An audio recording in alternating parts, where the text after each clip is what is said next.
Shalom,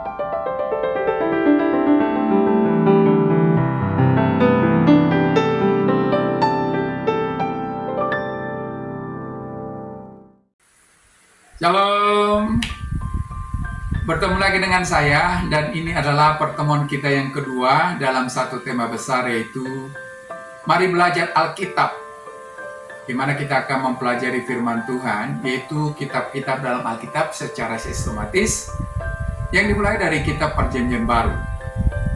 Sekarang kita sedang mempelajari kitab Injil Matius.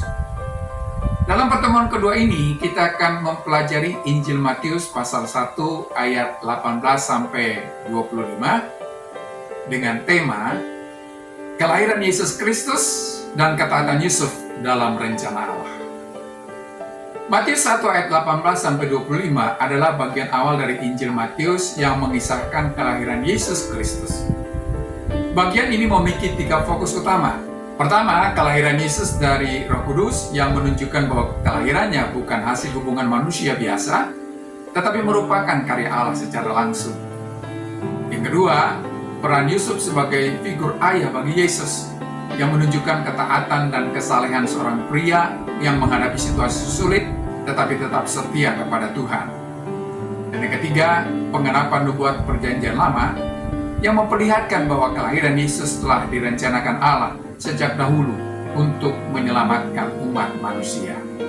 Mari kita membahas bagian ini lebih mendalam.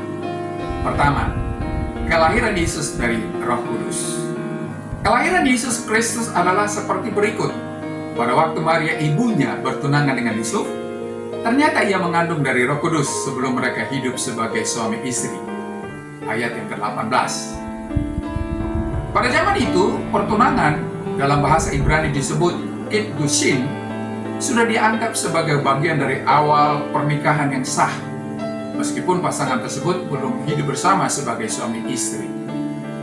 Jika seorang wanita berzina selama masa pertunangan, dia bisa dihukum dengan keras menurut hukum Musa, seperti yang terdapat dalam Ulangan pasal 22 ayat 23-24. Ayat ini menegaskan bahwa Maria mengandung bukan karena hubungan manusia, tetapi karena pekerjaan Roh Kudus. Ini adalah mujizat Allah yang mengingatkan kita akan kisah penciptaan di mana Roh Allah melayang-layang di atas air, seperti dalam Kejadian pasal 1 ayat 2. Kelahiran Yesus adalah awal dari penciptaan baru bagi umat manusia. Yang kedua, Yusuf sebagai orang benar. Karena Yusuf suaminya seorang yang tulus hati dan tidak mau mencemarkan nama istrinya di muka umum, ia bermaksud menceraikannya dengan diam-diam. Ayat yang ke-19. Yusuf digambarkan sebagai seorang yang benar, atau dikaios dalam bahasa Yunani, yang berarti dia adalah orang yang taat kepada hukum Taurat, tetapi juga memiliki hati yang penuh belas kasihan. Jika Yusuf mengikuti aturan hukum secara ketat, dia bisa mempermalukan Maria secara publik, bahkan memungkinkan hukuman berat baginya. Namun, Yusuf memilih jalan yang lebih lembut, berencana menceraikan Maria secara diam-diam. Ini menunjukkan karakter Yusuf yang bijaksana, adil, dan penuh kasih. Yang ketiga, intervensi ilahi. Malaikat memberi penjelasan. Tetapi ketika ia mempertimbangkan maksud itu, malaikat Tuhan nampak kepadanya dalam mimpi dan berkata, Yusuf anak Daud, janganlah engkau takut mengambil Maria sebagai istrimu, sebab anak yang di dalam kandungannya adalah dari Roh Kudus. Ia akan melahirkan anak laki-laki dan engkau akan menamakan dia Yesus, karena dialah yang akan menyelamatkan umatnya dari dosa mereka. Ayat yang ke-20 sampai 21. Ketika Yusuf sedang bergumul dengan keputusannya, Tuhan mengirim malaikat dalam mimpi untuk meneguhkan hatinya. Ada beberapa poin penting di sini. Yang pertama, Yusuf anak Daud. Malaikat mengingatkan bahwa Yusuf adalah keturunan Raja Daud. Ini penting karena Mesias yang dijanjikan harus datang dari garis keturunan Daud, seperti yang terdapat dalam 2 Samuel pasal 7 ayat yang ke-12 sampai 16. Yang kedua, jangan takut. Yusuf mungkin merasa takut akan dampak sosial atau spiritual dari mengambil Maria sebagai istrinya. Tetapi Tuhan menegaskan bahwa ini adalah bagian dari rencananya. Yang ketiga, Yesus yang dalam bahasa Ibrani, Yeshua, berarti Tuhan menyelamatkan.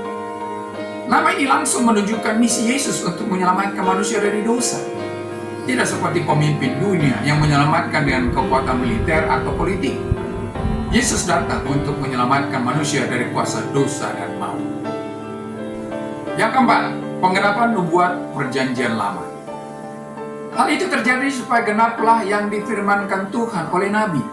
Sesungguhnya anak darah itu akan mengandung dan melahirkan seorang anak laki-laki. Dan mereka akan menamakan dia Immanuel, yang berarti Allah menyertai kita. Ayat 22-23. Matius sering mengutip perjanjian lama untuk menunjukkan bahwa Yesus adalah penggenapan nubuat. Di sini dia mengutip Yesaya pasal 7 ayat yang ke-14 yang menubuatkan kelahiran seorang anak dari seorang perawan sebagai tanda kehadiran Allah di tengah umatnya. Nama Immanuel berarti Allah menyertai kita, yang menegaskan bahwa dalam diri Yesus, Tuhan benar-benar hadir bersama umatnya, tidak hanya secara simbolis, tetapi secara nyata dan fisik. Kelima, ketaatan Yusuf dalam tindakan. Sesudah bangun dari tidurnya, Yusuf berbuat seperti yang diperintahkan malaikat Tuhan itu kepadanya. Ia mengambil Maria sebagai istrinya, tetapi tidak bersetubuh dengan dia sampai ia melahirkan anaknya laki-laki. Dan Yusuf menamai dia Yesus. Ayat 24-25. Setelah menerima firman Tuhan, Yusuf segera taat. Dia tidak menunda atau mempertanyakan perintah itu lebih lanjut. Ini menunjukkan sikap yang patut diteladani dalam ketaatan iman. Ada beberapa hal penting dalam ayat ini yang perlu kita perhatikan. Pertama, tidak bersetubuh dengan dia sampai melahirkan. Ini menegaskan bahwa Yesus lahir dari seorang perawan sesuai dengan nubuat. Yang kedua, Yusuf menamakan dia Yesus. Menurut budaya Yahudi, ayah memiliki hak untuk memberikan nama kepada anaknya. Dengan melakukan ini, Yusuf secara hukum mengakui Yesus sebagai anaknya, yang juga berarti Yesus sah sebagai keturunan Daud. Aplikasi dalam kehidupan. Dari perikop ini kita bisa mengambil beberapa pelajaran berharga. Pertama, percaya pada rencana Allah. Seperti Yusuf yang awalnya bingung tetapi akhirnya taat, kita juga diajak untuk mempercayai rencana Allah, bahkan ketika itu tidak masuk akal bagi kita. Yang kedua, hidup dalam ketaatan. Yusuf tidak hanya mendengar tetapi langsung bertindak. Ketaatan kepada firman Tuhan harus nyata dalam tindakan kita sehari-hari. Yang ketiga, Yesus sebagai juru selamat. Nama Yesus mengingatkan kita bahwa dia datang untuk menyelamatkan manusia dari dosa. Kita harus menerima keselamatannya dengan iman. Dan yang keempat, Allah menyertai kita. Yesus disebut Immanuel, artinya Tuhan selalu hadir dalam setiap aspek kehidupan kita, terutama dalam tantangan dan kesulitan.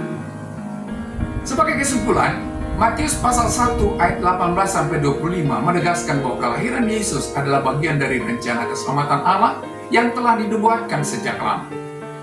Ketaatan Yusuf menjadi teladan bagi kita untuk percaya dan mentaati Tuhan sepenuhnya. Yang paling penting, perikop ini menekankan bahwa Yesus adalah Immanuel, Allah yang menyertai kita, yang datang untuk menyelamatkan manusia dari dosa dan membawa kita kembali kepada Allah.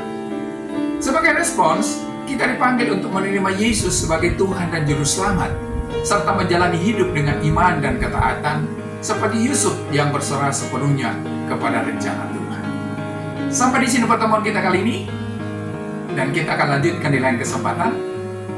Terima kasih, dan Shalom.